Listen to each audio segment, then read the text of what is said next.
Hey guys, tonight we tiptoe into the quiet corridors of wealth. Not the flashy sports car in Monaco kind of wealth, but the slow-shadowed kind that never runs, never shouts, and never needs to prove itself.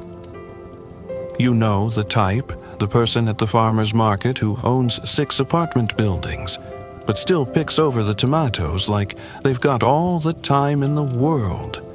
The one who never shows their watch, but it's worth more than your car.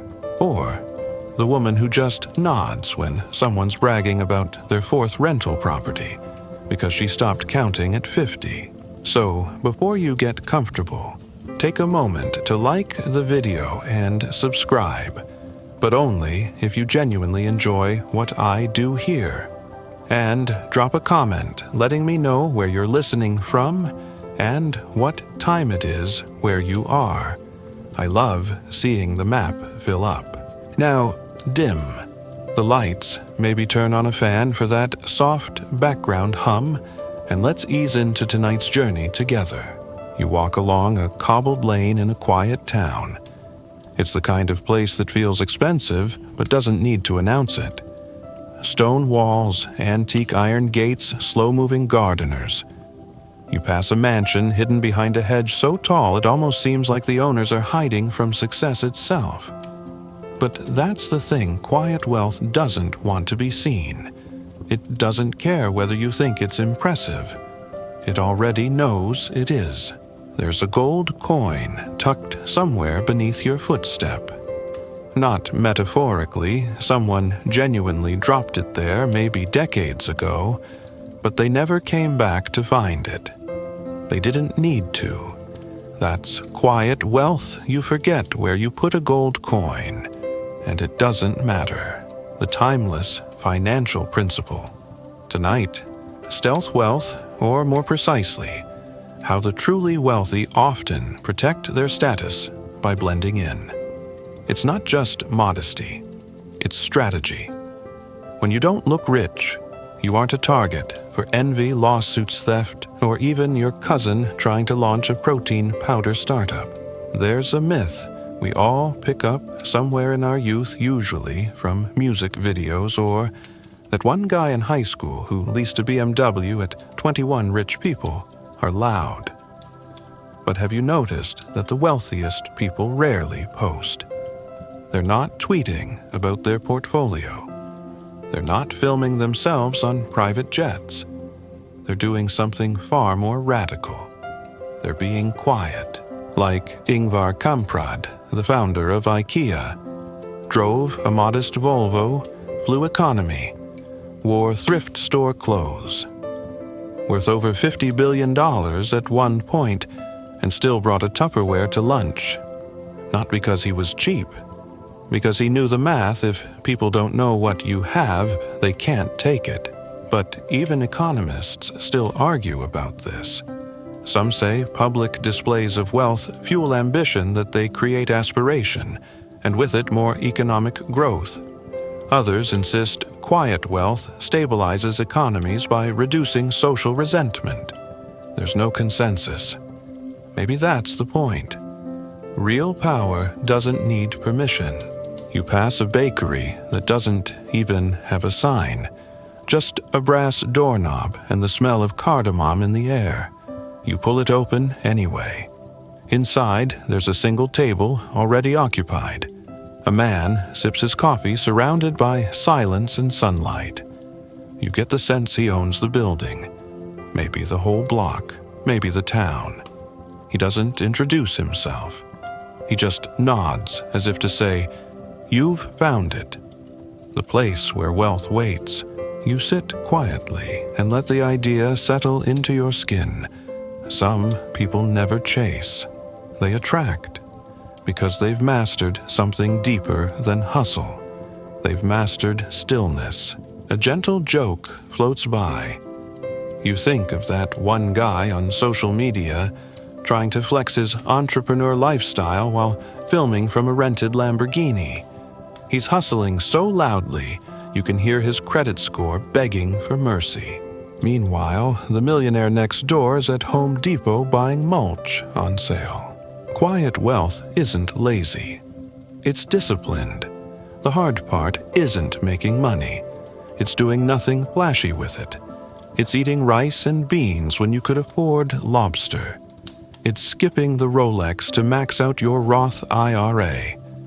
It's smiling politely while someone explains NFTs to you for the 6th time, and then doing absolutely nothing with that information. Tonight's quirky anecdote: during the Tang Dynasty in China, the richest merchants disguised themselves as monks to avoid taxation. Picture that. You're worth the GDP of a small kingdom, but you're sweeping temple floors and brewing barley tea just to keep the tax collector off your trail. That's stealth wealth in silk robes. The house you're walking past now, the one behind the tall hedge, it was bought 40 years ago. All cash by someone who now lives quietly off the dividends of an old logistics company. Nothing sexy. Just box trucks, warehouses, and patience. That's another lesson. The less glamorous the income stream, the more stable it tends to be. You notice how everything here seems settled, slow. Nothing is frantic. Even the leaves fall slower. There's no billboard, no neon, no marketing blitz, and yet somehow everything feels sold out. That's what attraction looks like when you stop chasing. Another sleepy chuckle rises. You remember your younger self Googling fastest ways to make 6 figures. If only you'd searched quietest. The man in the bakery finally stands. He doesn't finish his coffee. He leaves it half full like the ultra-wealthy often do. Because when you're full in life, you don't need to finish the cup. You follow him at a distance, not because you're nosy, but because something about his pace slows your heartbeat. He walks like time owes him interest, like the world rearranges to meet him halfway. You wonder what it would feel like to live like that, not rushed, not loud, not scrambling for the next thing. Just enough. The wind rustles the trees. Somewhere behind you, a gold coin glints in the grass. You don't stop to pick it up. You don't need to. The story is already richer than the currency. You keep walking. The man disappears around a corner, but you don't follow. You don't need to. The feeling he left behind lingers in the air like a soft cologne of confidence and calm. It clings to the walls, to the silence, to your ribcage. A kind of reminder real wealth never hurries. It waits because it can. There's a bench ahead. The wood is old but well cared for, like the kind of heirloom a family never brags about but always preserves. You sit. A breeze brushes past like a banker whispering compound interest into your ear.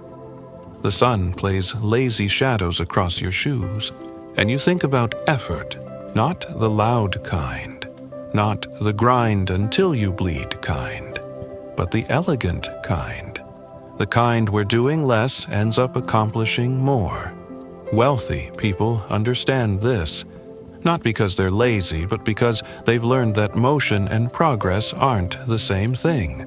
You sip an imaginary drink, it might be chamomile, or perhaps something even more luxurious, doing nothing at all. And that's where the timeless principle tonight unfolds, gently, like a cotton sheet. Less, but better. Not everything has to be optimized. Not every hour has to be filled. The richest lives often look suspiciously empty on the calendar at least. Because here's a sleepy secret, the real flex is free time. In the 1990s, Italian designer Giorgio Armani was asked how he stayed so consistent, so relevant, without constantly reinventing himself. His answer, elegance, is not about being noticed. It's about being remembered. That's the wealth mindset stitched into linen. It's not just fashion, it's finance. A quietly wealthy person might own only 5 assets, but they're perfect. A boring index fund, a boring real estate syndicate, a boring commercial property, a boring business that prints money while selling air filters. And the 5th asset, peace of mind.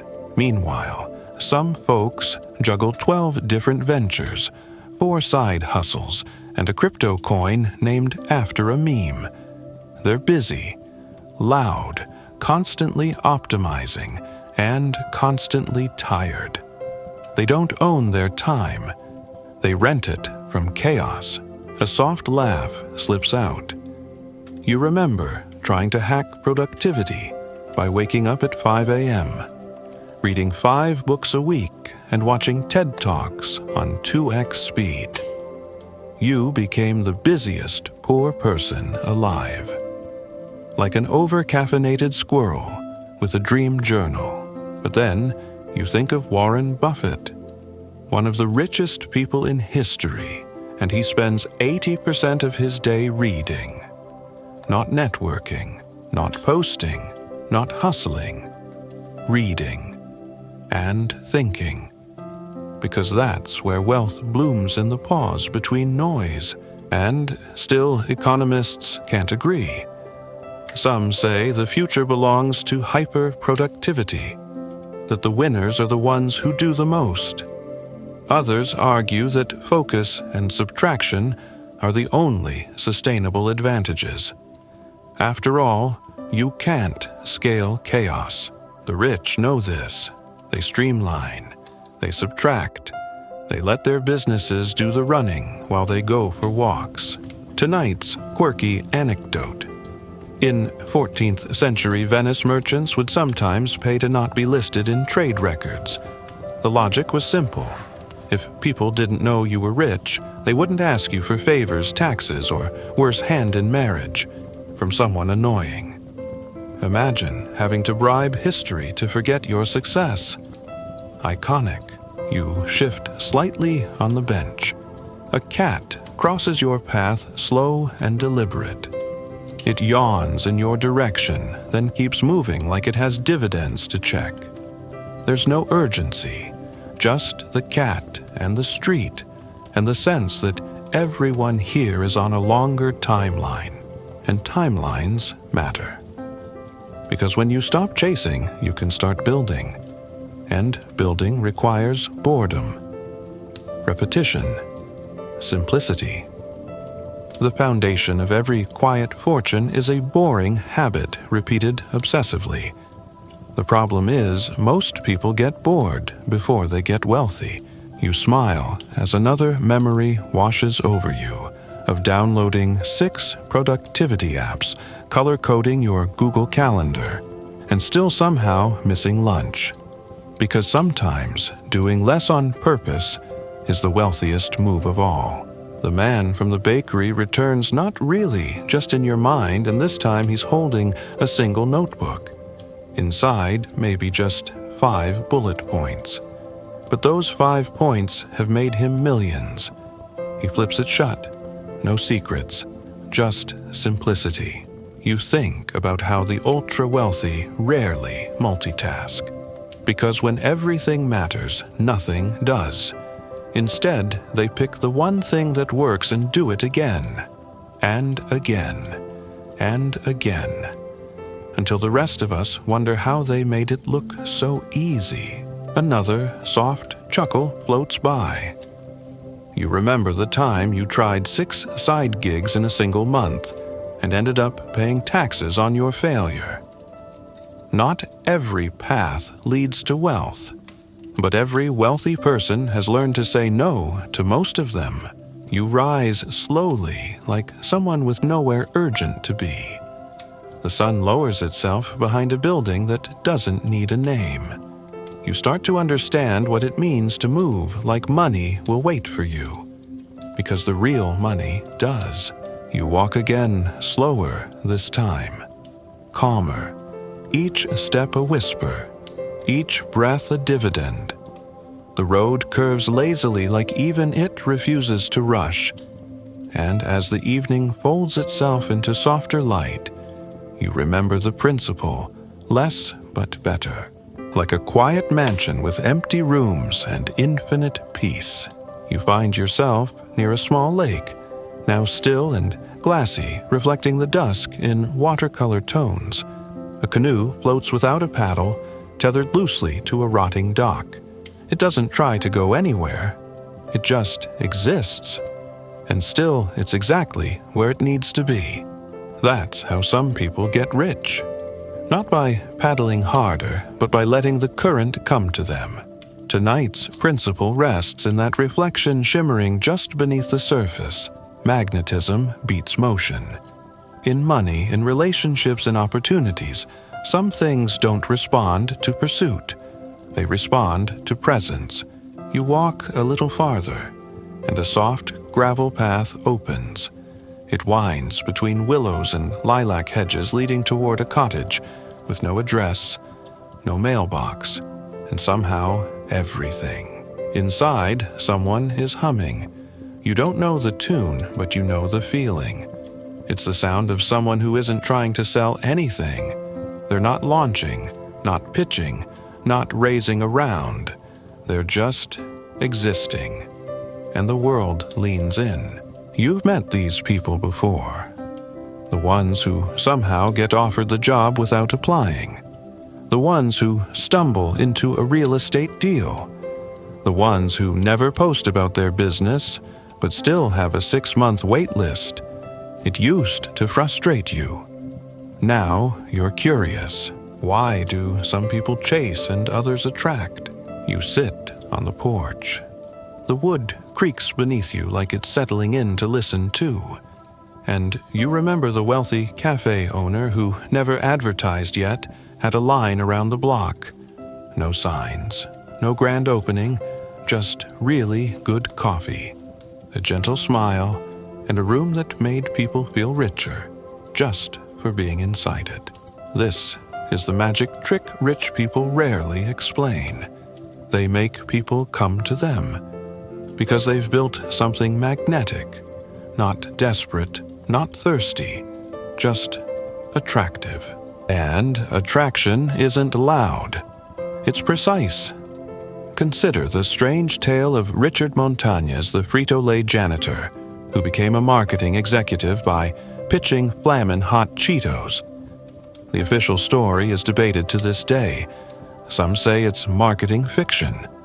Some say it's a true underdog story. But either way, something sticks. He didn't campaign to be chosen. He just made something so good, people couldn't ignore it. And yes, economists still argue, is success more about luck or leverage? Is it better to chase opportunities or build something they chase? The data keeps wobbling, but the patterns keep whispering attraction lasts longer. You glance over at the garden.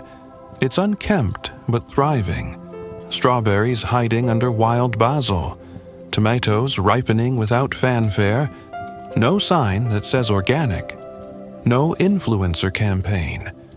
Just growth quiet and delicious. Tonight's quirky anecdote. In the 15th century, wealthy landowners in Florence would pay artists not to finish paintings too quickly. Why? Because if something takes longer, people believe it must be worth more. So yes, the slow, yet valuable trick has been around longer than Instagram reels. A moth flutters past. Not a metaphor. Just a moth. But it reminds you of all the times you chased bright lights only to get burned. You think of how the rich often skip the spotlight entirely because they know attention is a currency, and some of it comes with debt. Another gentle chuckle. You remember setting up an ad campaign with a budget bigger than your rent. You got clicks, sure, but no one stayed because you can't advertise trust. You have to earn it quietly, consistently, and often in the background. The cottage door creaks open. no one's inside. Just a stack of books and a cup of tea that still has steam rising from it as if someone left just a moment ago. Or maybe they're just in another room quietly building $1 million idea. One that doesn't need a funnel, or a launch, or a viral dance challenge. You step inside. The floor is warm. You're not sure how. Maybe it's geothermal. Maybe it's just wealth. And not the kind you can flex on TikTok. The kind that wraps around you like a cashmere blanket. The kind that shows up in small ways, a house paid off 20 years early, a fridge that's always full, a calendar with more white space than stress. You breathe deeper, because this is the wealth no one talks about. The kind that doesn't require you to become a guru, a brand, or a personality. The kind that doesn't demand you post daily content or reply to 47 emails. It just asks you to be excellent and still. Another sleepy joke rises. You remember the time you created an entire launch strategy with a 48-hour countdown and 0 buyers. Meanwhile, your neighbor's garage sale made $700 without a single Canva graphic. You touch the books. One's open to a page that reads, "What you seek is seeking you." Rumi, maybe. Or some investor who's secretly a poet. You step back outside. The canoe still rocks gently on the water, untouched. And now, you get it, some people never row. They build a dock worth drifting to. You look up. The sky's fading into something softer. And for the first time in a long while, you're not chasing the feeling. You're letting it come to you. Because that's what rich people do. The real ones. You stay a little longer outside the cottage, letting the porch swing cradle you like the hands of time itself. It creaks gently with each sway, almost like it's sighing on your behalf. There's nothing to do here, and yet everything gets done. Isn't that what wealth is supposed to feel like? The gravel beneath your feet has settled. The air is still. And inside your chest, something shifts a release of that small, tight knot you've carried for years, the one that whispers you're behind. But here, in this moment, you realize you're not. You're exactly where wealth begins in stillness. Tonight's financial principle slides into focus like moonlight over a pond. Timing matters more than time. You think back to that one friend who started investing a whole decade after you, but somehow made more money. They weren't smarter, just luckier with timing, or maybe wiser with patience. Meanwhile, you bought high, sold low, and repeated. Like an ambitious hamster on a well-designed wheel. You remember this one strange piece of trivia in ancient Japan. Rice was so valuable that it became a currency and samurais were paid in it. But here's the kicker. The wealthiest rice lords didn't grow more rice. They just stored it longer. Timing, not toil. The willow trees bow overhead, respectful and slow. And you remember how you once rushed into every trend, NFTs, dropshipping, productivity hacks, with 7-step acronyms. And then you watched someone quietly invest in a warehouse business and retire early without ever updating their LinkedIn bio. It's not always about moving first. It's about moving right. And the rich, they wait. Because wealth doesn't mind waiting. In fact, it prefers it. Take the story of Ronald Reed, a janitor, quiet man, never earned more than $12 an hour, and yet when he passed, he left behind $8 million in investments. No lottery, no windfall, just time, patience, and a deeply boring portfolio.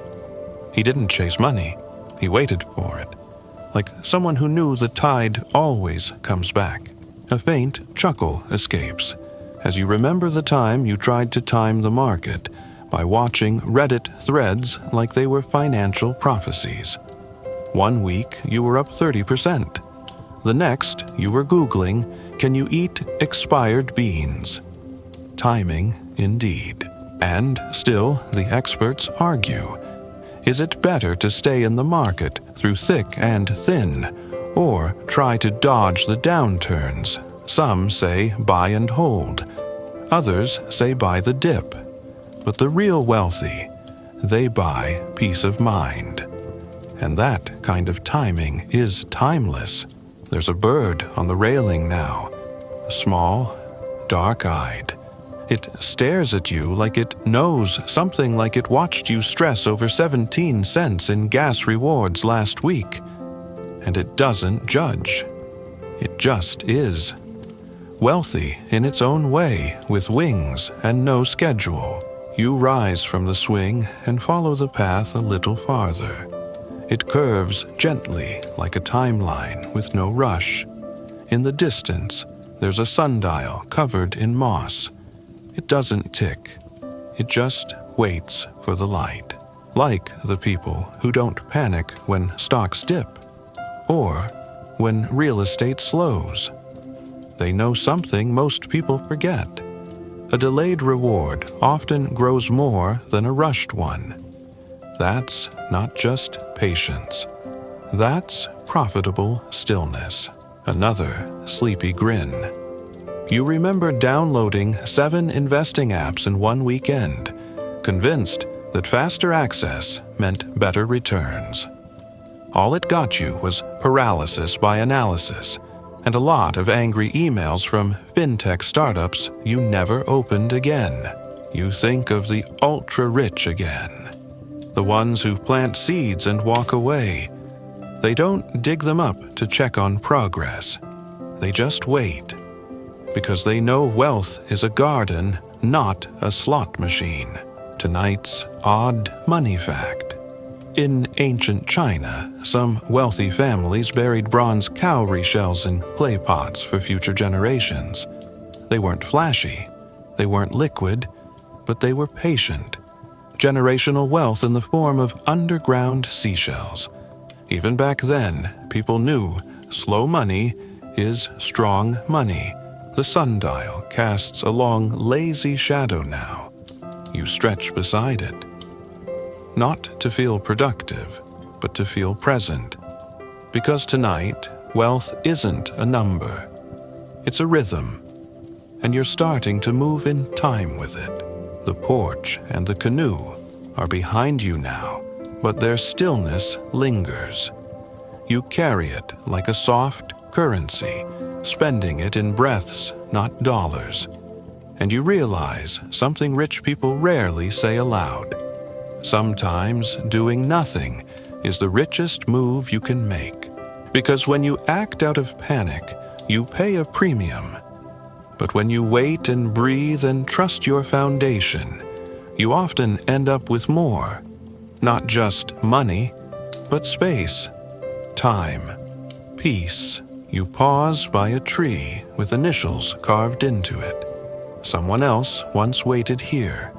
Maybe they were poor when they arrived. Maybe they were rich in time. But either way, they left a mark that didn't cost anything except presence.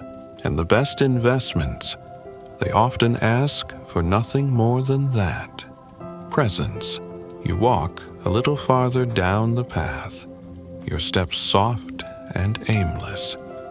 You're not chasing anything now. You're letting the night come to you, letting the ideas nest gently in your thoughts, like birds returning home. The breeze picks up slightly, then hushes again, and you realize wealth has its own weather system, and some people are smart enough to wait for fair skies while others keep running in storms with broken umbrellas and debt. You step quietly beneath an archway of vines. They don't care about inflation. They just keep growing. And maybe That's the most attractively wealthy mindset of all, knowing you'll grow no matter what the market says. The archway of vines parts, behind you closing like a curtain on the stage of your old self, the one who once scrambled, chased, and clung to every fleeting opportunity. Now, your feet find a cobblestone path bordered by ferns soft and ancient, like nature's own stock ticker. You don't need to know where it leads. You trust it will take you somewhere good, because wealth doesn't always show up as a destination. Sometimes it's the confidence to enjoy the walk. The financial principle of this section comes to you gently. Compounding favors the still, not just in money, but in reputation, in decisions and choices you make without drama. The rich understand something that most don't have the patience to learn. The most powerful force in finance isn't hustle, it's accumulation. You take a turn and spot a curious thing, a rusted teapot on a moss-covered pedestal. The spout faces a chipped porcelain bowl. A trickle of water flows from it. Drip, drip, endlessly. No fanfare, no drama. But the bowl is full. This is how quiet wealth builds. One drip at a time. Not in windfalls, but in rituals. Not in jackpots, but in rhythms. And if you dare to be boring long enough, magic happens. You remember your old self refreshing your account after every $20 stock trade, as if watching would make it grow. But compound interest, like a good soup, doesn't care how often you check. It just simmers, quietly, completely. Take the story of Grace Groner. She worked as a secretary for 43 years, bought 3 shares of Abbott Laboratories, reinvested her dividends, and never touched them. By the time she passed, her $180 investment had grown to $7 million. No business school, no YouTube course, just patience and silence. Wealth by inertia. Meanwhile, modern finance often feels like it's shouting at you. Act now. Buy this coin, sell before midnight. But you're starting to see through it, because you've met the people who don't act now, who sip tea while others panic, and somehow they come out richer. Economists still bicker over this idea: is financial success really about how much you earn or how long you let your money work? The data leans toward time, but the internet leans toward noise. So here you are, unplugging and getting richer for it. You take a seat beside the little fountain. It doesn't roar, it doesn't flood, but the bowl never runs dry. And maybe that's the metaphor rich people live by. Be the trickle, not the tidal wave. Here's a peculiar money story for your dreamy collection. In medieval Ireland, people stored wealth by burying butter in peat bogs. No, really. It was called bog butter, and it's still being found today perfectly preserved. While others flaunted feasts, these quiet farmers built edible empires underground. Sometimes wealth means hiding your butter. You smile. Not at the butter, exactly, but at the absurd brilliance of long-term thinking. You think of the people who splurge to impress and end up stressed. Then there are those who quietly live below their means and a decade later retire with options. Wealth isn't how loud your life sounds. It's how free it feels. Another sleepy grin forms as you recall downloading a budgeting app that somehow convinced you to buy the premium version to track your overspending. Ah, yes. Nothing says fiscal responsibility like spending money to watch yourself spend money. But here, beside the steady dripping of time, you understand now the wealthy automate. They don't check their savings daily. They set it, forget it, and let the compounding do what compounding does. Like gravity, always working, never seen. You rise slowly, feeling like you're growing roots of your own, quiet but powerful. Farther down the path, an old sundial gives way to something more surprising, a swing set. Child-sized, rusty, forgotten, but strangely perfect. You sit, not to recapture childhood, but to remember the biggest financial leaps often start with tiny pushes, just like this swing, back and forth, small momentum, repeated, and then you're flying. You think about dollar cost averaging, boring name, beautiful result. Investing the same amount regularly no matter the market. A strategy the loudest traders laugh at, and yet somehow it outperforms most of them over time. Because consistency compounds, even if no one claps. A breeze carries in the faint scent of something familiar, lavender maybe, or the memory of your grandmother's coin jar, the one she never opened but somehow filled. You remember asking her once, "Why do you save pennies?" And she said, "Because one day they'll save me." She wasn't wrong. That jar helped fix the roof 1 year. Quiet wealth. Tonight, the silence around you feels thicker in a good way. Like your mind is finally doing the math behind the curtain. You don't need to understand the formula. You just need to trust the rhythm. The swing creaks, the fountain trickles. Somewhere a moth bumps softly against a porch light. Everything's still in motion, but nothing's rushing. You let yourself lean back, legs out, a slight sway beneath you, and you think this must be how money feels when it knows it's safe.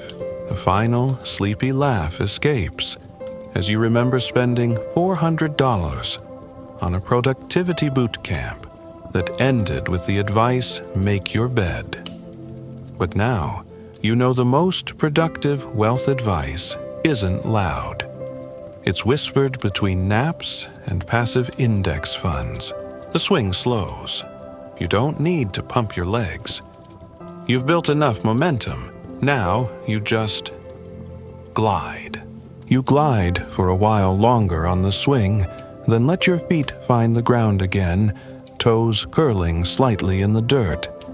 The earth is cool, stable, just like the kind of wealth that doesn't need to prove itself, the kind that's content to be invisible. You rise and continue down the path, and it feels like walking through the edge of a dream. Nothing dramatic, just soft awareness. You aren't chasing wealth tonight. You're noticing how it behaves when it's not performing, how it hums beneath everything, like a low-frequency signal that only the patient can hear. Tonight's financial principle comes quietly, but firmly. Wealth grows in the gaps, not in the chaos of constant doing, but in the spaces between actions, between the buy and the hold, the idea and the exit. The rich understand that not acting is a form of strategy. They allow room for their ideas, their assets, and their energy to breathe. You pass under a crooked old trellis draped in vines. It hasn't been maintained in years, and yet it holds. Nature takes its time. So do people who attract wealth. You recall the story of a man who became a millionaire by flipping domain names. Not daily, not desperately, just patiently. He bought simple URLs and waited. 1 year he sold bananas.com for 6 figures. His biggest financial move, sitting on a word. Funny how that works. You've tried all sorts of things to feel rich. The vision board, the overpriced planner with CEO energy on the cover, even that brief obsession with luxury-scented candles that cost more than your weekly groceries. And still, what worked best? Silence, gaps, inaction. And yet, Economists can't agree. Is it better to stay busy and maximize every hour, or to leave white space in your calendar and let creativity and opportunity find you? The debate loops on, but the results favor those who leave gaps, like Sarah Blakely, who came up with Spanx during her commute. Not in a brainstorming retreat, not on a deadline, just in a pause, a gap. That's where wealth entered. You take a right turn down a narrower path, and it opens into a tiny orchard. The trees are old. Low-hanging fruit dangles lazily. Nobody's harvesting tonight, but the fruit still ripens. That's how wealth feels when it doesn't have to hustle. It simply matures. Another odd, sleepy anecdote floats up in Renaissance Italy. Wealthy families kept their money safe by investing in art paintings of obscure saints no one else wanted. Why? Because obscure saints were cheaper. But centuries later, those paintings became priceless. Gaps in taste became jackpots. You pause beside a fig tree and reach out to touch one of the fruit, soft, not yet ready. You don't pick it. You're learning. Timing. Gaps. Patience. You remember all those calendar apps and life hacks you tried. Time block your way to millions, one said. But now, you wonder if your day is full of blocks. Where does anything new grow? The rich often leave room to think, room to pause.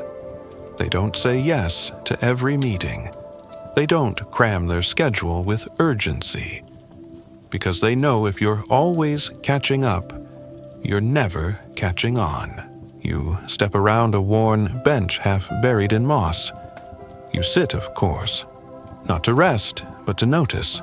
You watch a bee hover around a flower and feel that low-level envy for something that just exists with purpose. No productivity software needed. No mentor. Just instinct and rhythm. There's a deep financial truth humming here. Attraction begins in stillness. When you're still, you create space for others to come to you, for ideas to land, for wealth to show up in ways you didn't design. That's why some people seem to magnetize money. They've cleared space for it. Emotionally, mentally, even logistically. You laugh quietly, remembering a frantic day when you had 5 overlapping Zoom calls, and your biggest idea came not from the meetings, but from a bathroom break. That's right. You got your best business insight. Mid-toilet. Gaps. And it's still funny, we think wealth is earned by filling time. But often, it's caught in the spaces between thoughts. There's another moment of financial folklore for you. The word salary comes from sal, the Latin word for salt, because Roman soldiers were once paid in it. But here's the twist: many saved it, traded it slowly, used it carefully. The rich ones weren't the ones earning the most salt.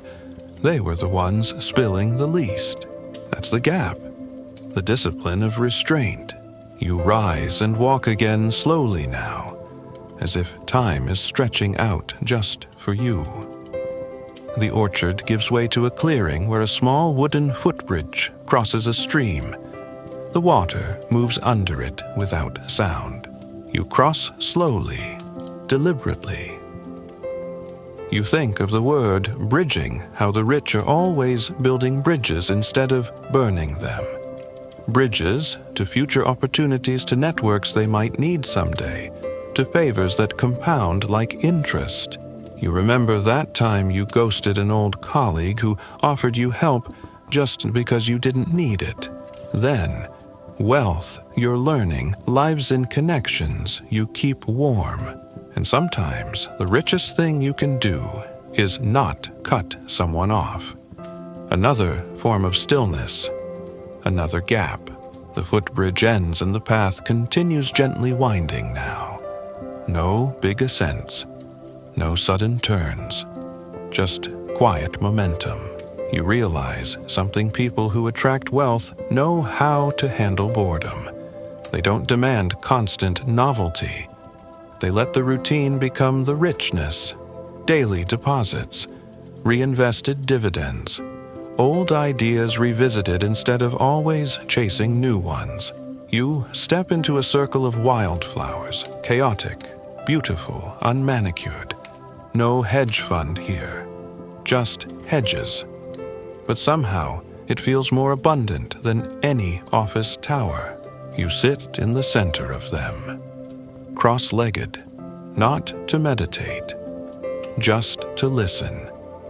Because sometimes the most profitable thing you can do is nothing.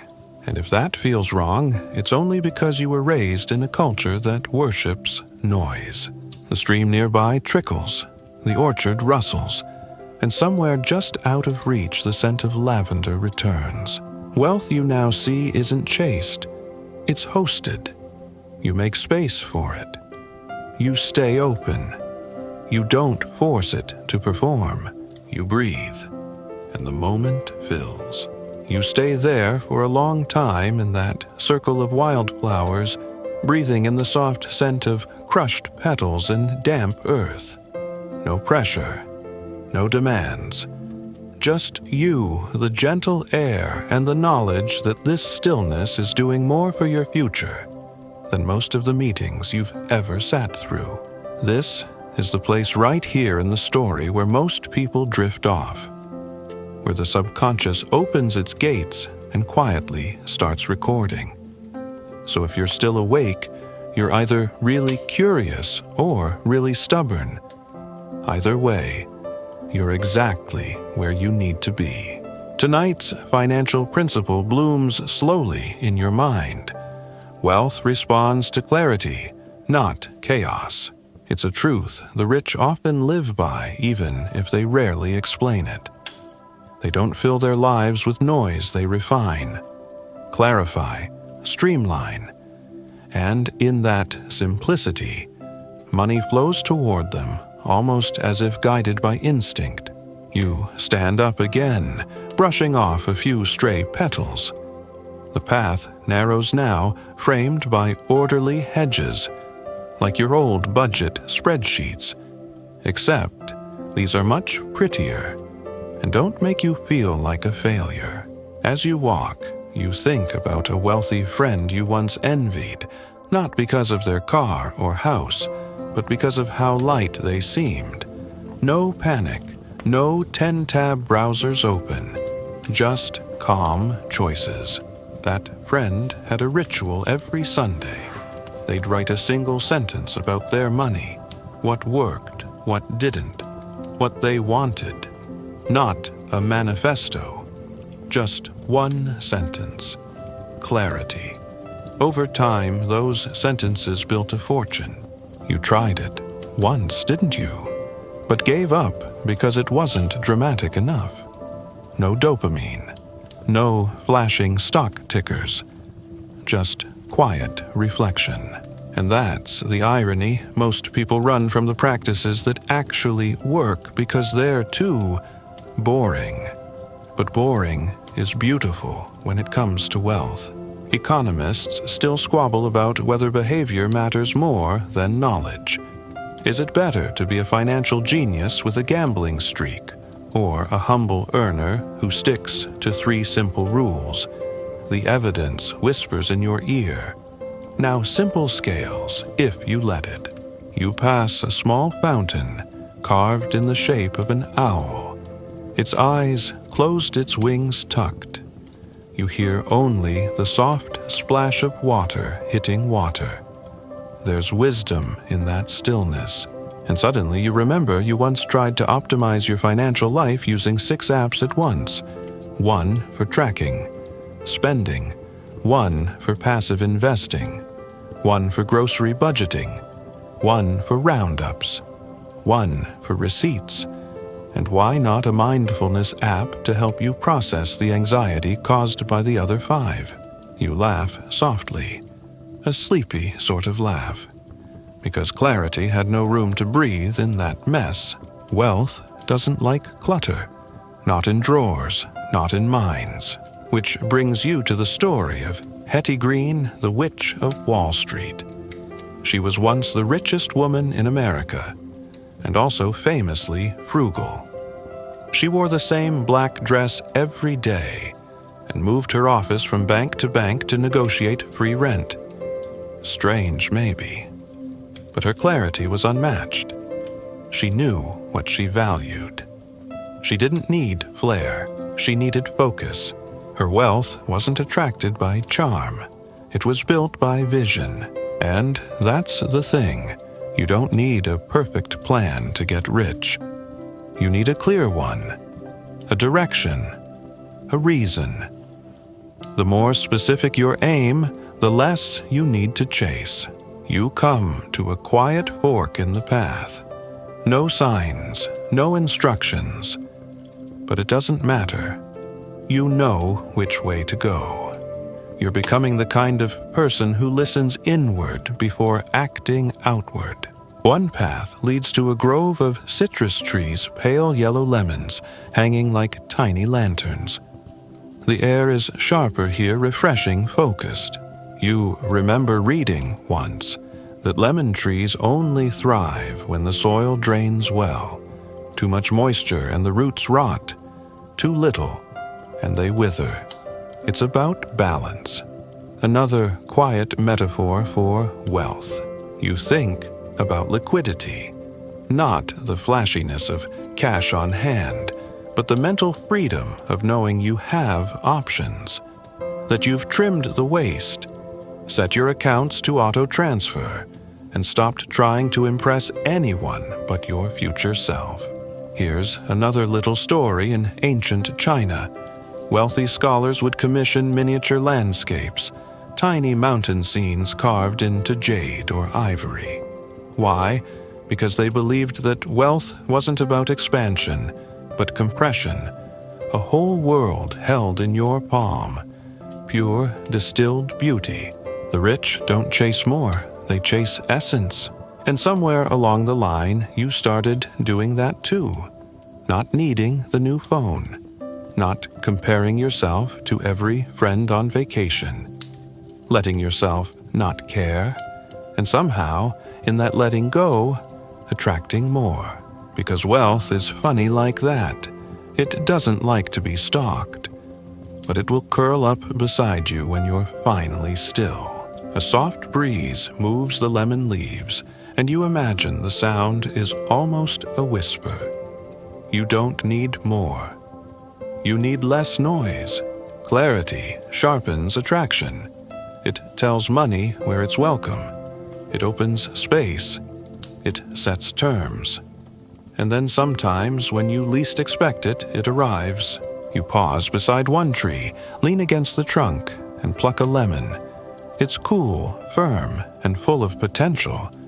But you don't need to squeeze it now. Just holding it feels like enough. You smile again. One of those deep, tired smiles that feels like it came from the bones. Remember when you bought that $49 course called Manifest Millions. Now. And the only thing it manifested was a deep resentment for the word abundance. Yeah, same. But now you see attraction isn't magic. It's clarity, plus patience, plus positioning. And you're doing it. Slowly, silently, beautifully.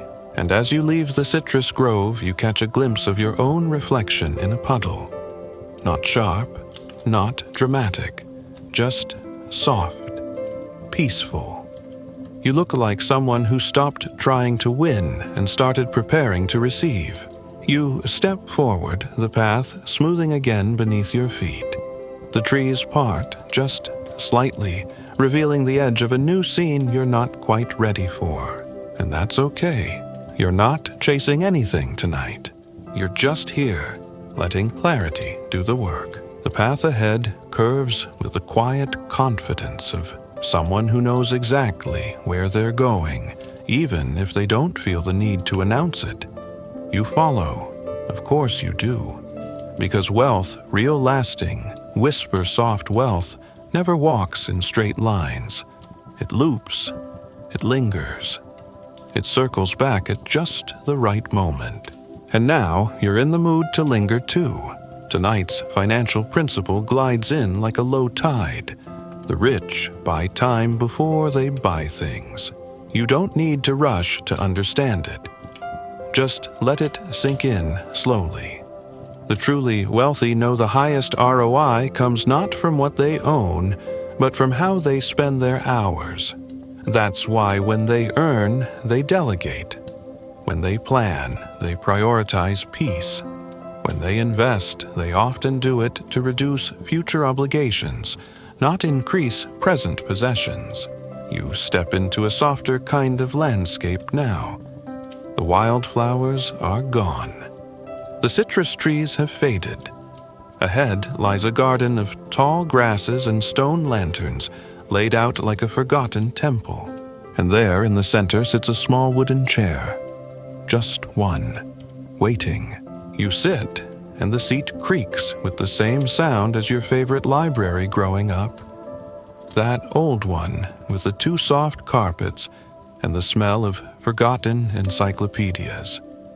It's a time-traveling sound. You close your eyes and remember a conversation you once overheard between two wealthy people. One said, "What are you investing in this year?" And the other replied, "I'm buying back my mornings." You didn't get it at the time. Now you do, because there's something infinitely luxurious about slow coffee, about not needing to look at your calendar every 20 minutes, about waking up when your body's ready, not when your alarm screams. Economists debate this a lot. Is time, wealth, measurable? Is it real? If someone makes $500 at $1,000 but lives at the mercy of Slack notifications, are they truly richer than the artist who clears 40K and walks in the sun every afternoon? Still no consensus, but your soul seems to have voted already.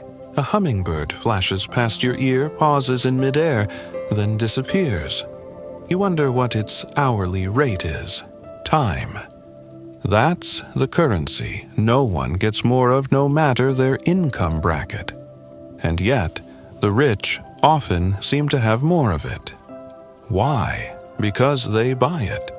They outsource what drains them. They say no to what steals hours.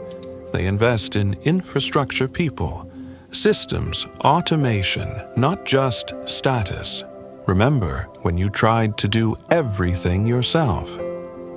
Built your own website, designed your own logo, edited your own videos, answered every email, even tried to code a payment processor from scratch. You did save money and lost 3 months of your life to Google searches. That's the trap. Frugality without purpose just becomes unpaid labor. Here's a strange, sleepy money story in 18th century England. Wealthy landowners would hire human clock servants, trained to wake them at the same time each morning with gentle knocks and whispers. One even trained a sparrow to chirp at dawn by his window. Time even then was worth buying. The chair beneath you creaks again as you shift slightly. The garden feels like it's leaning in, listening to your thoughts. You realize something the people you admire most didn't get rich by trying to do more. They got rich by doing less better, and that means choosing where their energy goes, what to ignore, what to let go. Wealth becomes a filter, a lens, a way of saying I don't do that anymore. There's a pleasure in specialization, not being everything to everyone, just doing the part that matters and letting others do the rest. You remember an anecdote about Warren Buffett, He once turned down a $1 billion deal because it would have added complexity to his life. Too many moving parts, he said, and he walked away. Most people would have drooled. He just blinked. He wasn't chasing money. He was defending his time. You walk again. The path now threads between quiet ponds. Each pond reflects the sky so clearly you can't tell where the water ends and the stars begin. It's an illusion, maybe, but it feels true, and in your reflection you see someone learning, someone lighter, someone who doesn't wake up bracing for the next fire to put out. You smile at the person in the water because you're finally treating time like it's precious, and the irony, that's when money starts to show up more easily. When your minutes are respected, your mindset changes. You're not begging wealth to love you. You're inviting it into a schedule that's already peaceful. A deep joke bubbles up quiet but sharp. Why don't rich people ever argue with their alarm clocks? Because they stopped setting them years ago. You chuckle, then realize you haven't looked at your phone in hours, or minutes, or who knows anymore. You reach the edge of the pond and spot a curved stone bridge slick with moss. You cross it carefully, deliberately. Each step feels like a declaration I don't chase. I curate. I don't fill. I refine. At the end of the bridge, there's a wall, not high but wide, covered in ancient vines, and in its center a small arched doorway. No lock, no handle, just a push. You pause, hand resting on the wood. Something about this moment feels big, as if the next room isn't just a continuation, but a reveal. Before you go, you whisper it aloud, just to hear it land in the quiet. I can buy things, but I'd rather buy time. And somehow the door swings open for you. You step through the arched door and find yourself in a room unlike any you've seen before. It's circular, smooth, and almost echoless, like the inside of a shell. The walls seem to shimmer faintly with gold leaf, so faint you're not sure if it's real or just a dream detail your brain is adding for atmosphere. In the center sits a single object, a scale. Ancient, balanced, delicate. One side empty, the other side holding a single grain of rice. You walk toward it slowly, not because you're afraid, but because this part of the story feels sacred. You don't want to break it. Tonight's financial principle arrives with the hushed reverence of a secret. Finally shared wealth grows best where expectations shrink. You've known this, haven't you? Felt it in those odd, offbeat moments when things got simpler. When you needed less, suddenly had more, and wondered if the universe was playing some clever trick. It wasn't. The less you need to impress, the more you attract with ease. The less you expect from every outcome, the more the good ones feel like gifts.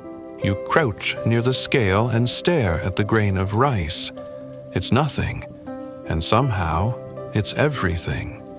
Because here's the strange part. The scale is perfectly balanced. You squint, look again.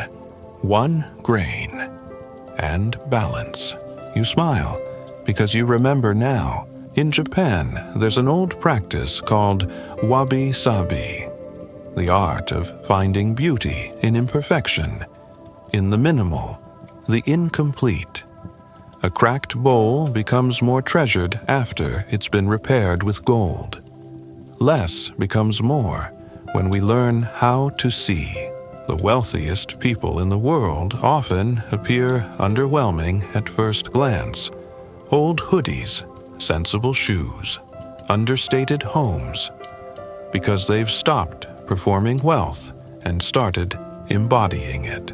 Remember that viral video of the billionaire eating a peanut butter sandwich in a $10 lawn chair? At first, it felt like a gag. Then you realized he wasn't cheap. He just had nothing left to prove. Economists still argue about this one, whether frugality is a virtue or a symptom of financial trauma. Is minimalism aspirational or just repackaged scarcity? Thinking. But you don't need to resolve that debate tonight, because the scale here speaks in subtler language. The rice weighs just enough, no more, no less. That's what matters, and that's what makes wealth attractive, not the bulk of it, but the balance. You sit back, your hands resting lightly on the stone floor. Cool, smooth grounding. You think back to the year you went on that no-buy experiment. Just a few months of not buying anything non-essential. And somehow, in the silence that followed, you realized you already had most of what you needed. The closet felt bigger. The fridge seemed friendlier. The days got longer. One of the richest people you've ever met once told you this. You'll always be chasing if your baseline keeps shifting. He called it expectation drift, that subtle, invisible raise we give ourselves every time something goes well. Promotion. You start dining out more. New client. You look at better cars. Suddenly, the extra is the new normal and peace evaporates. That's the trap when lifestyle creeps up.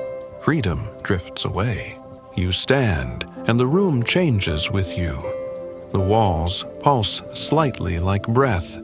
The doorway you entered through has vanished. But ahead, another arch opens, this time lined with string lights, flickering just enough to feel alive. You pass through. Now, you're in a long hallway filled with glass jars on shelves. Each jar contains a tiny object, buttons, coins, tiny feathers clock parts, even a neatly folded tax return. A museum of moments. You walk slowly, eyes scanning each artifact. These are the stories we collect when we stop chasing upgrades. You stop at one jar. Inside is a yellowed receipt, faded and folded. You know, without looking, that it's from the time you bought something expensive not because you wanted it, but because you were tired and wanted to feel different. It didn't work. That was the purchase that taught you. Money spent from emptiness doesn't fill anything. A soft chuckle escapes you. Dream humor works best when it's subtle. Why did the minimalist cross the road? To return the thing, they realized they didn't need halfway home. You smile and keep walking. On the far wall of the hallway is a painting, not a painting exactly, but a moving image. A man sitting beside a campfire boiling tea in silence. Nothing else. No plot. Just peace. You stare longer than you meant to, then whisper the secret to yourself. If I can be happy with less, I'll never be desperate for more. You touch the glass and it hums faintly beneath your fingers. Wealth that attracts rather than chases is subtle. It comes to those who feel safe before they earn big, because desperate money repels. Clingy goals fumble, but light, steady intentions, those draw miracles. You walk again, slower now. Not from fatigue, but from fullness. In ancient Persia, wealthy families used to pass down not just land or coin, but mantras, simple family sayings to guide behavior. One went like this: the rich man counts his peace, not his purse. You think about what your own family mantra might be now. Maybe something like, we live richly by needing less. Or maybe, a good night's sleep is better than a big check signed with regret. Either way, it feels like truth. You reach a final doorway at the end of the hall. A small brass plate above it reads simply, enough. You pause, breathe, smile. Then step through, and just like that, the museum disappears. You're back on a path, quiet, open, waiting. The stars are out now, brighter than before, and you somehow are quieter inside, because tonight you remembered chasing is loud, attracting is quiet, and enough is magic. The air feels lighter now, like someone's turned down gravity by just a notch. You walk with more ease, like your feet have remembered something your mind is still catching up to. That movement doesn't have to mean effort. Ahead, the path is lined with wind chimes, dozens of them. Tiny, delicate things, some metal, some glass, a few that seem woven from thread. Each one sings only when you pass. Not before, not after. Just for you, because that's what happens when you stop chasing the world, starts leaning in. Tonight's principle floats to your side like a balloon. Wealth grows in stillness, not panic. And stillness, surprisingly, doesn't mean doing nothing. It means doing things calmly, with purpose, without that buzz of frantic worry behind every action. You reach out and touch one of the chimes. It tinkles once pure and cold like an ice cube dropped into water. A small reminder that motion can be soft. This path, you realize, was never about speed. It's about magnetism, alignment, moving with gravity instead of against it. Some of the wealthiest people you know don't just avoid urgency, they reject it outright. One even has a sign on his desk that says urgent is rarely important, and important is rarely urgent. Of course not, everyone agrees. Economists still tangle over this. Is urgency a sign of high-performance productivity or a stress-induced distortion field? Are the calmest CEOs truly in control or just shielded by layers of staff? But as you stroll past another glimmering chime, the debate feels distant. Here, calm is the currency, and you're already rich. You come to a small wooden kiosk, half tea stand, half library cart. There's no one behind it, but a little card reads, "Take one for the road." Inside, books with odd titles like The Leisure Class Mindset, Compound, Stillness, and How to Make Millions While Napping. You pick up the last one and grin, flip to a random page. Urgency is a fire. You may get warm, but you'll also burn your plans. Makes you think of that time you said yes to a last-minute project because the email subject line had 3 exclamation points. You worked the whole weekend, missed a birthday, and in the end, the client ghosted. Never again. Panic is expensive, and stillness, you now realize, is a superpower. You sip from a steaming cup of imaginary tea, hints of cinnamon and black pepper, a blend you only drink in dreams. It warms you from the inside.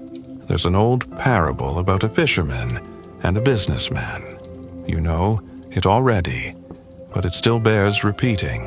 The businessman finds the fisherman lounging by the shore and tells him he could scale his business, buy more boats, build an empire. Then, what asks the fisherman? Then you could retire and relax by the sea, says the businessman. The fisherman smiles. What do you think I'm doing now?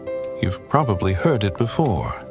But tonight, it lands a little deeper, because you're no longer hearing it from the side of ambition. You're hearing it from the side of enough, and that's where the magic lives. You stroll farther and spot a new structure rising in the near distance. A circular building, all soft lights and round corners like a spa designed by a monk with a minimalist streak. It's labeled the Archive of the Unrushed. Inside, everything moves in slow motion. Books fall in slow arcs. People nod in long, luxurious blinks. A cat yawns for what feels like a full minute. You walk the aisles. Each shelf is labeled not by genre, but by tempo-measured earnings, deliberate growth, patient capital. You stop at a display about the tortoise. Yes, that tortoise. The one who raced the hare.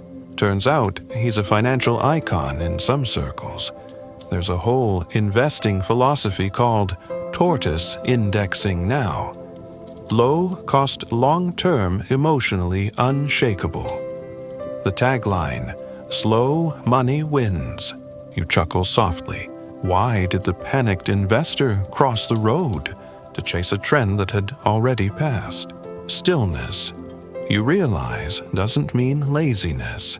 It means clarity, focus, the ability to let others sprint past you without flinching. The wealthiest person you know told you once, "My biggest financial returns came from not reacting." She meant it literally. She ignored market drops, skipped headlines, focused on real value, held her assets like they were vintage wine. You step outside and the stars are closer now. Not metaphorically, like actually closer. One of them winks at you. Or maybe blinks. Hard to say. Your path bends again, this time through a grove of slow-moving animals. A sloth dozing in a tree hammock. A turtle sipping from a stone bowl. A koala, arms crossed, refusing to do anything until 10 a.m., and only if coffee is involved. This is the counsel of the unhurried. You're one of them now. And strangely, even surrounded by sleepiness, your mind feels sharper, calmer, like the static is gone. You hear your thoughts more clearly when they aren't screaming. Stillness doesn't stall wealth. It attracts it. Because people trust calm. They invest in steady hands. They're drawn to quiet confidence, the way plants lean toward light. And wealth itself, it doesn't like being chased. It likes being invited. You stop walking for a moment and just breathe, a full breath. One of those good ones that goes all the way down. Then you whisper, not for anyone else, but for you. I make decisions from stillness, not fear. And the grove hums in agreement. A soft breeze brushes your skin, and one of the wind chimes from earlier catches the current and sings again, far in the distance. You smile. You're not chasing anymore. You're tuned in, magnetic, rooted. And wealth, it's listening. The grove behind you sighs as you step beyond its hush. It's not a goodbye, just a soft reminder that stillness is portable. You carry it with you now like an inner pulse that moves slower than time. Ahead lies a gentle slope, covered in moss, so plush it makes your steps soundless. You barely disturb the ground. It's like walking on the softest promise. Somewhere to your right, a waterfall murmurs, not rushing but whispering, as if even the water knows not to hurry tonight. And here comes the next truth, soft but sharp as a moonbeam. Real wealth is invisible before it's undeniable. You feel this one before you understand it. It hits like déjà vu. You think of all the people who seemed normal until you learned what they'd built. The quiet real estate lady who owns half the city. The retired neighbor who bikes to the farmer's market every Saturday and casually funds scholarships. The coder who hasn't posted online since 2011 and quietly IPO'd 2 companies. Invisible wealth is patient layered and often hidden under the hoodie of modesty. There's a reason you rarely see it coming. True wealth doesn't shout, it compounds. You reach a bench carved from pale wood. On it lies a folded newspaper, the kind that smells like ink and summer dust. the headline, "Man quietly becomes billionaire while you were refreshing Twitter." You laugh. It reminds you of that monk in Thailand who collected alms for years only to be discovered decades later as the secret trustee of a forest conservation fund worth millions. Never took a salary. Never left the temple. Just kept planting trees and interest. Of course not. Everyone agrees on how visible wealth should be. Economists still fuss over signaling theory. Is it better to broadcast success to attract opportunity, or stay silent to protect longevity? Some argue status drives evolution. Others believe discretion wins the long game. But while they debate, the truly rich are out gardening, or reading, or sipping tea in outfits older than your Netflix password. You rise from the bench, and the scenery shifts again, like turning the page in a pop-up book. Now you're in a miniature village. But here's the strange part. Everyone is in disguise. Not silly costumes, but plainness.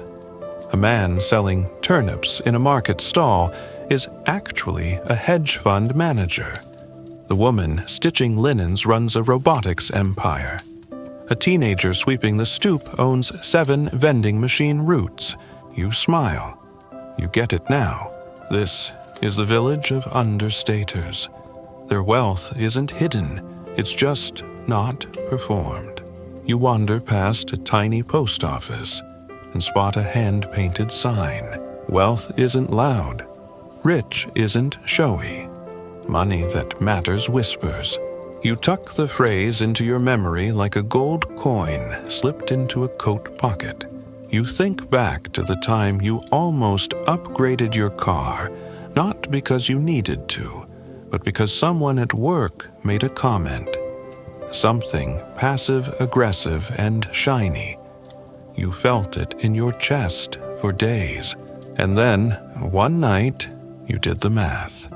That new car, it would have eaten 3 years of investment returns. You bought new tires instead. Invisible wealth is what grows when you stop trying to impress people who aren't paying your bills. Here's a quirky example. In ancient Venice, merchants stored their fortunes inside walls, literal bricks of currency, tucked between stones. Not to show off, to preserve. Status was built on durability, not dazzle.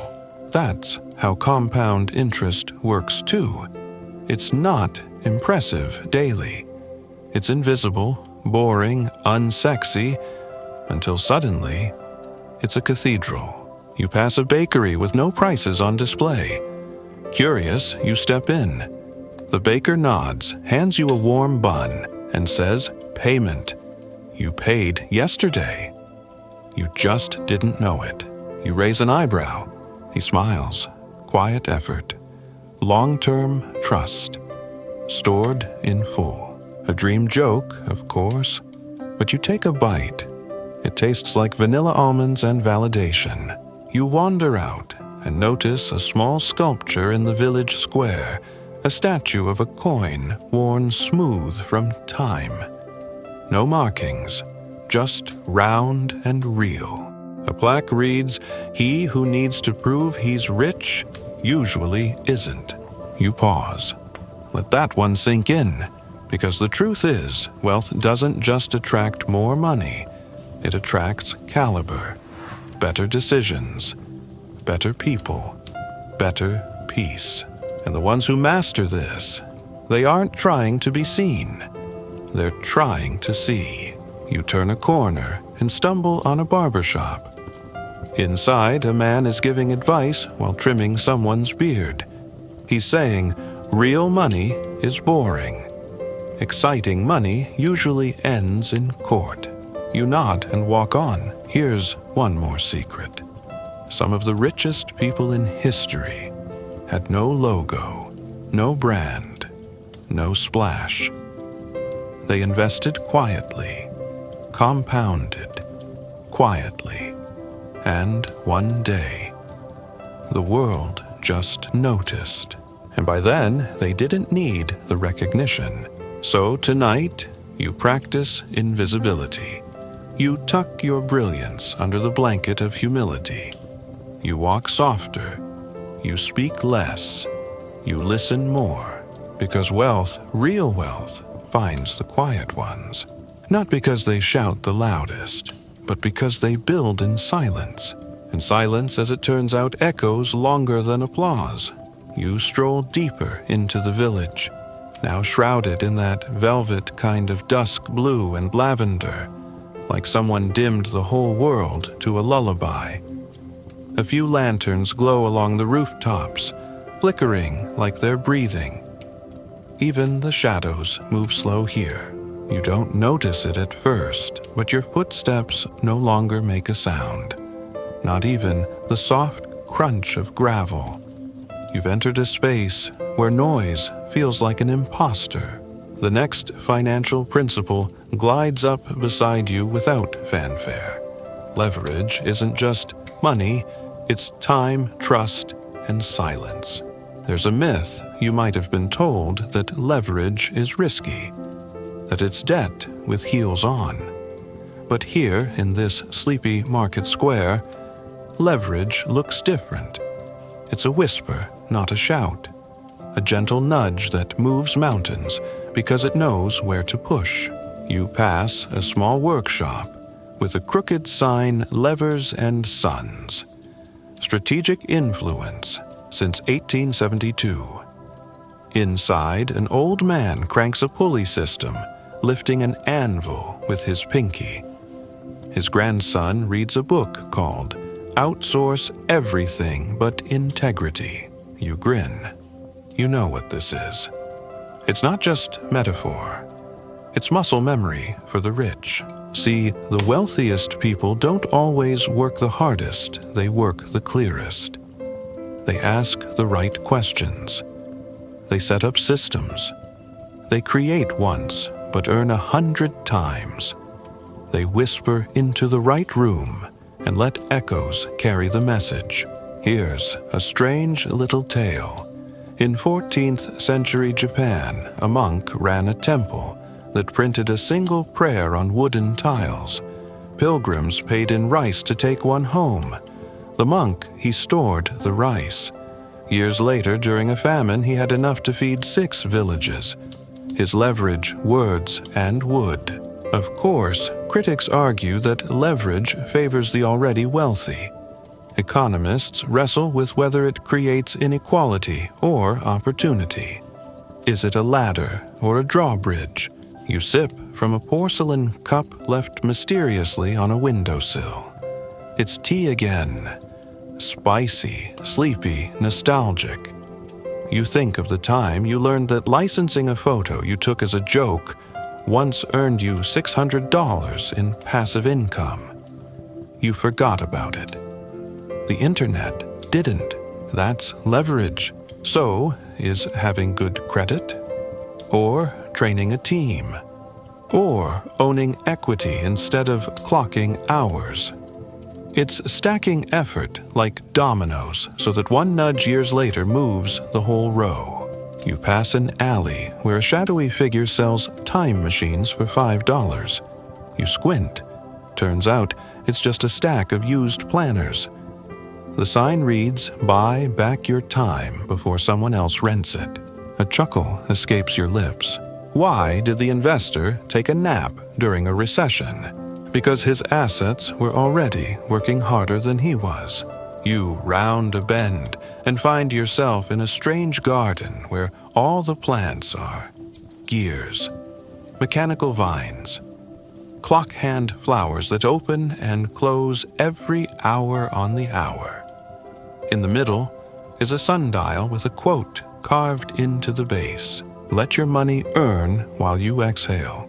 It's beautiful and practical and wildly underappreciated in noisy places.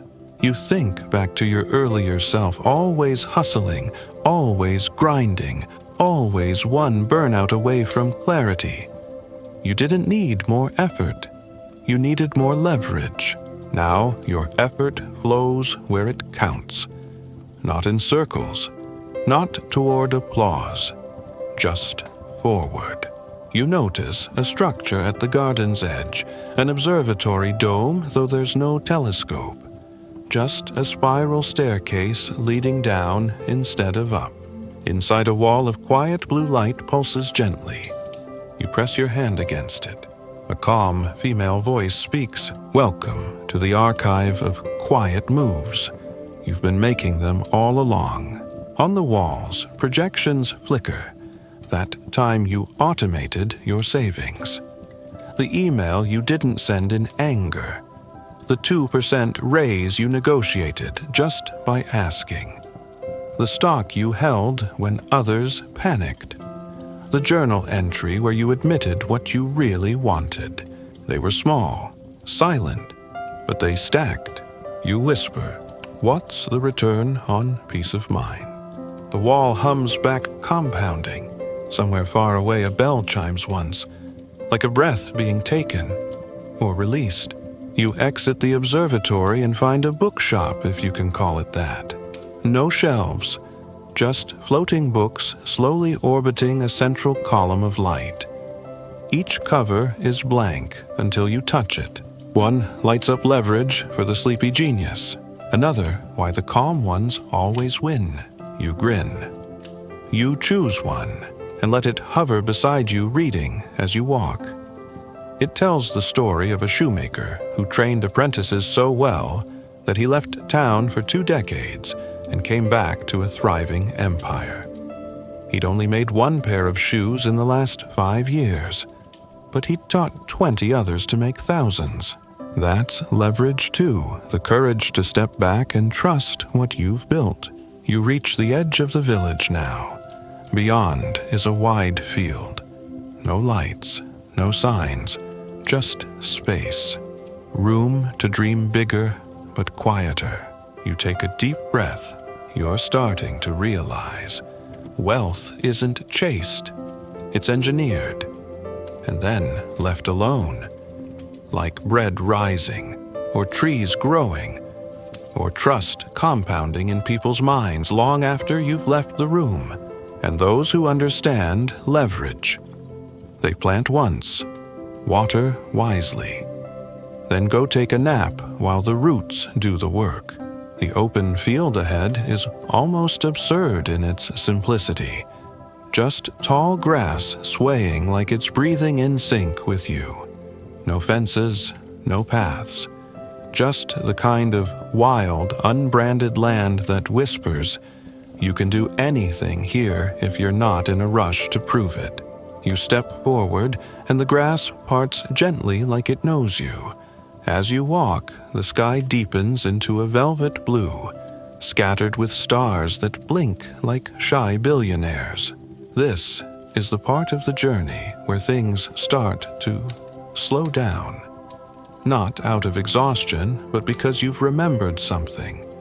Something your busy days try to erase.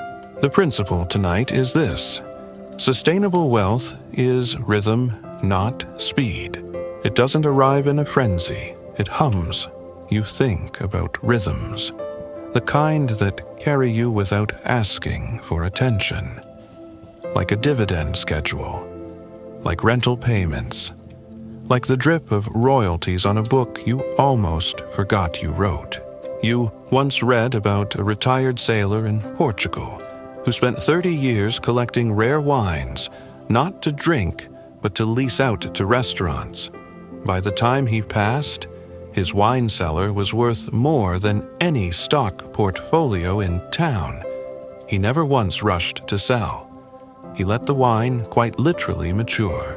That's rhythm, and yet it's controversial. Economists squabble over velocity. Some insist fast wealth creates more opportunity. Others argue slow capital is more resilient.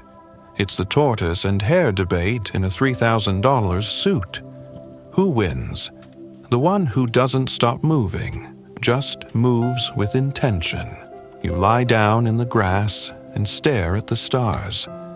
Somewhere up there, a satellite drifts quietly gathering data at 17,000 miles per hour. But to you, it looks still. That's how real wealth feels, busy beneath the surface, calm on the face. You feel your breath sinking with the wind, and the phrase comes to mind, "Don't outrun your own compound interest."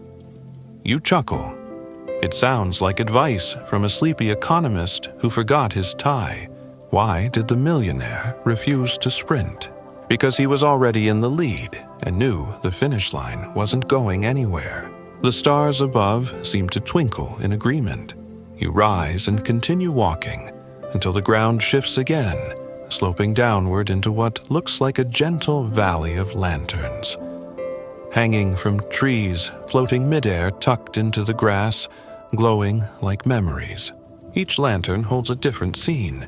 You lean in. One flickers to life, a young woman turning down a job offer that paid more, but felt wrong. She trusted herself. 2 years later, she's in a role that feeds both her bank account and her calendar with freedom. Another, a father who invested $200 a month in index funds instead of chasing hot stocks. He retired 15 years early. You pass one more, a middle-aged artist licensing her paintings as textile prints. Not selling, licensing. Art that pays her while she sleeps. These are stories of wealth earned at a human tempo. And now you notice every lantern pulses in time with your breath. The lesson isn't hiding anymore. Wealth that lasts doesn't come in a burst. It arrives as a rhythm, and it waits for those willing to listen. At the valley's edge sits an old man beside a phonograph. It plays a steady jazz loop, the kind you'd expect in a speakeasy where all the patrons quietly own their buildings. He offers no greeting, just a nod as if to say, "You already know what I'd tell you." You sit beside him anyway, soaking in the music, the hum of the night. He opens a dusty book and flips to a page. A handwritten quote reads, "Wealth isn't made in the sprint. It's kept in the sway." You smile. It's all clicking now. You think about all the moments in your past where you tried to leap, but it was the steady, unfancy steps that actually changed things. Saying no to lifestyle inflation. Letting compounding do its slow, stubborn magic. Trusting a business idea enough to let it grow roots before expecting fruit. You remember the night you first scheduled a weekly money check-in with yourself. No drama, just clarity. You didn't become a millionaire that day, but you did become someone a millionaire could rely on. And that matters more. You glance again at the old man. He's fallen asleep. Of course he has. Rhythm doesn't need an audience, just respect. You stand stretching. The air is cooler now, crisp, clean, like a reset button for your nervous system. As you walk away, a small bell rings softly behind you. You turn, but there's no bell. Just wind in the trees moving to the same rhythm you now carry in your chest. You don't have to rush. You don't have to prove. You just have to show up for your own compound interest again and again and again. The trail gently tilts upward now, and each step is quieter than the last, like the earth itself wants to cushion your thoughts. The stars are thick above you, clustering together in constellations you've never seen before. You squint. Is that the index fund bear? Right next to the frugal phoenix. Someone up there definitely has a sense of humor. You pass a low wooden gate with no lock, just a painted sign that reads, "Welcome to the Village of Enough." You enter. No one here is running, not even briskly walking. There's a bakery where no one waits in line because the bread comes out exactly when it's needed. A tailor, who only makes clothes for people who stop to tell a story. A little shop called Compounding & Co., with a slogan under the doorframe returns so quiet, you'll forget they're happening. This section's financial principle arrives like the scent of warm cinnamon. Knowing what's enough is the ultimate wealth filter. You sit at a bench near a fountain shaped like a piggy bank water, trickling from its coin slot. A little plaque reads, "Save until it feels peaceful, not until it feels loud." You laugh quietly. It's true, isn't it? There's a temptation in modern finance to turn wealth into a race, a scoreboard, a popularity contest where net worth replaces personality. But here, surrounded by people who seem genuinely unbothered, you realize enough is not a number. It's a feeling, a calibrated hum in the background of your life that says you're good. Go ahead and exhale. You remember the time you almost bought a $5,000 watch. It looked incredible, sparkled like ambition. But something tugged inside you, so you walked away and bought a second-hand espresso machine instead. That machine has given you 800 perfect mornings. The watch, still blinking behind glass somewhere.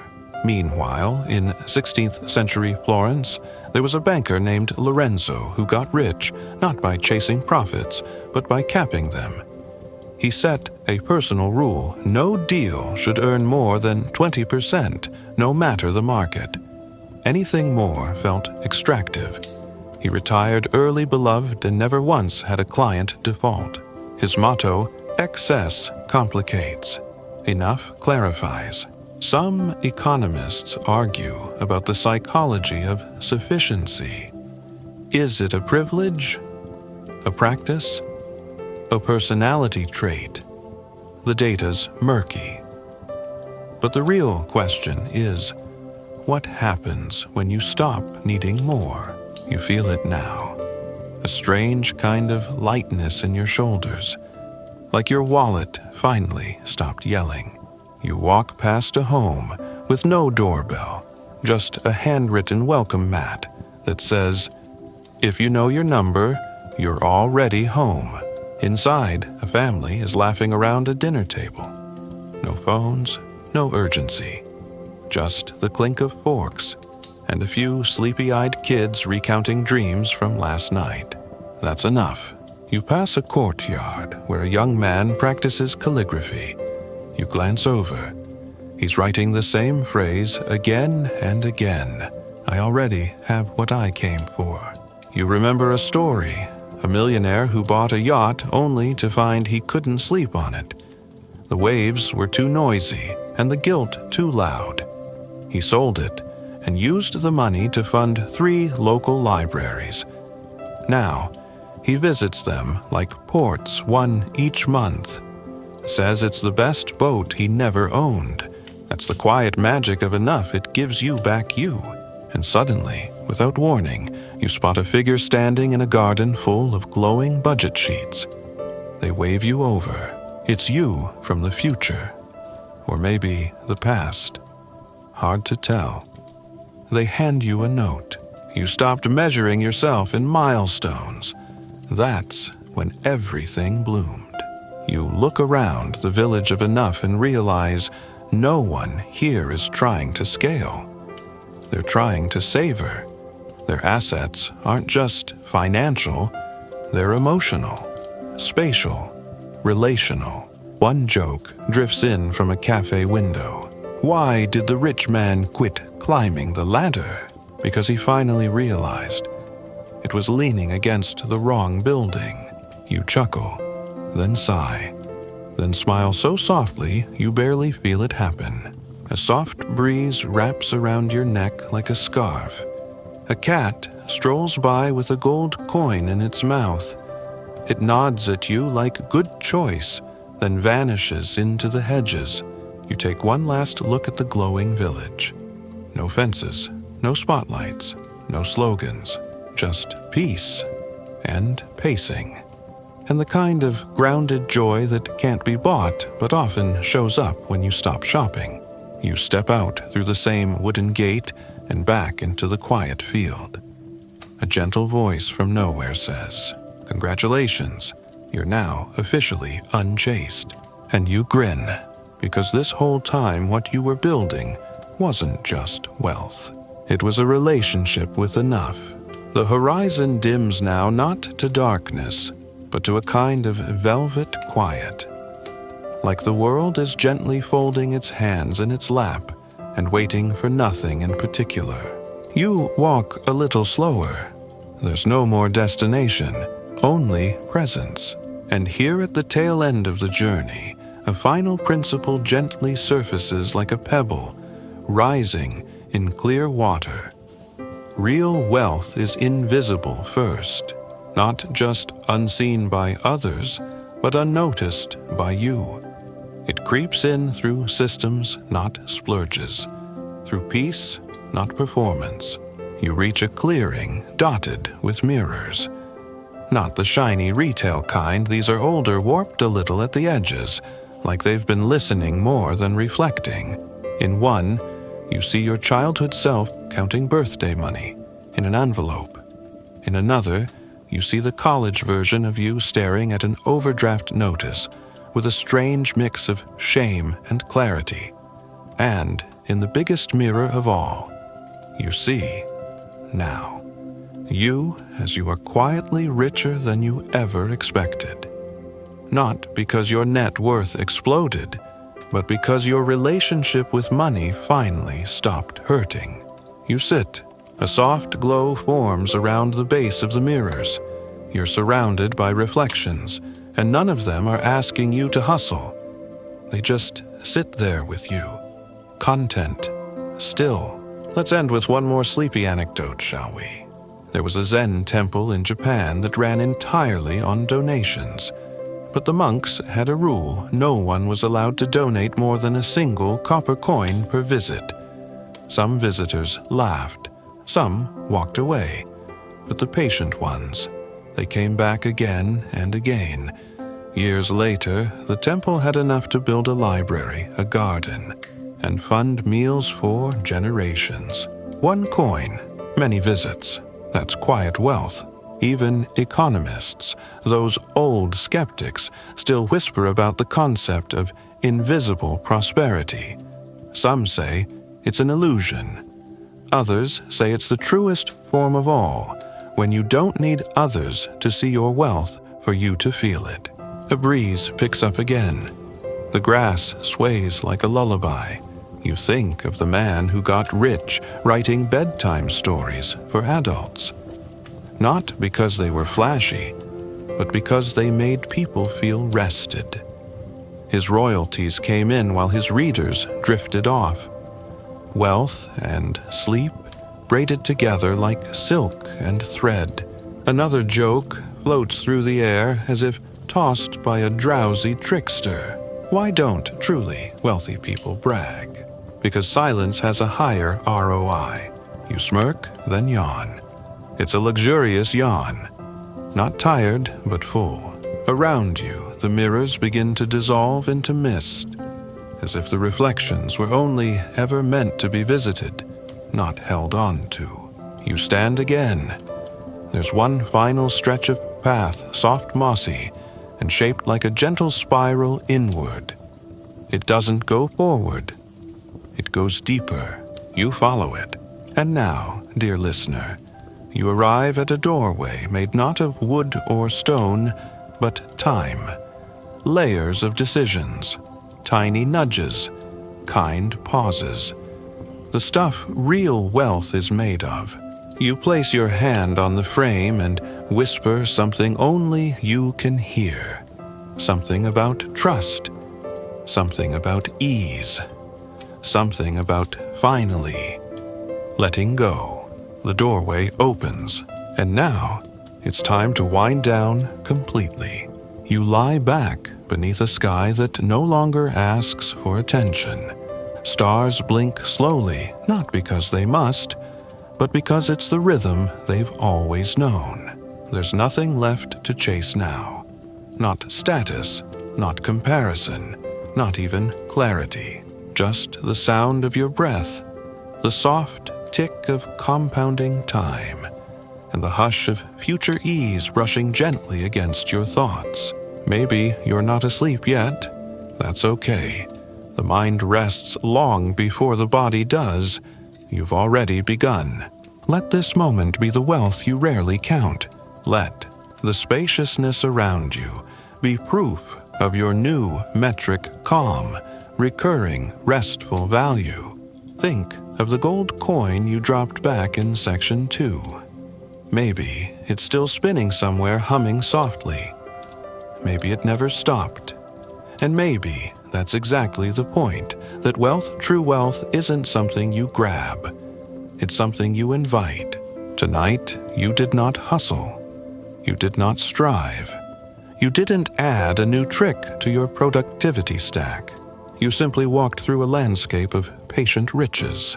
And in doing so, you reminded your nervous system that it is safe to grow slowly, safe to want gently, safe to attract. One last thought, just for you to carry into your dreams.